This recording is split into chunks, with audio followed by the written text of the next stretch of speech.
Hello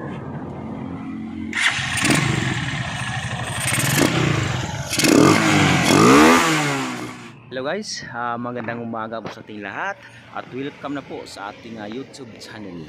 So ngayon guys, ang gagawin natin ngayon guys is magapalit tayo ng carburetor. Yun, ang sukat po nito guys is 32 mm.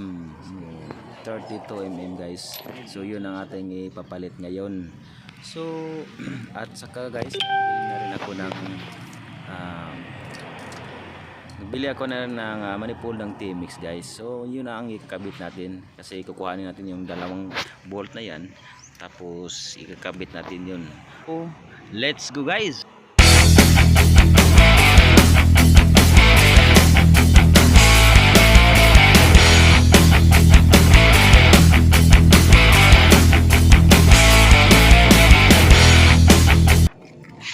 Okay, class muna tayo guys.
So ito na guys, ito yung manifold ng TMX 155.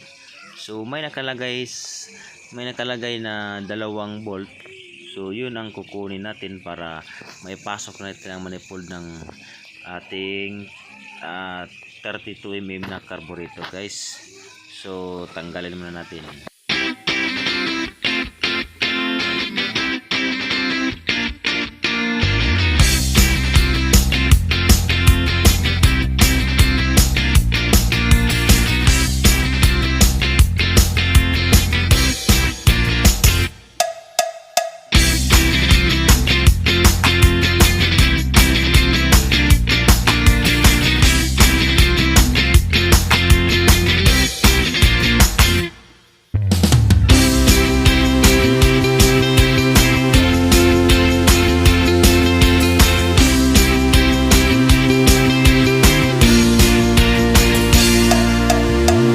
Nakikita nyo, saktong-sakto guys. So ngayon guys, ikakabit na natin sa ating motor.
okay guys, mababa po ang cable natin, hindi po siya kasya. So ang gagawin natin guys is babawasan po natin siya ng konti para mas humaba pa siya guys.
ayos guys.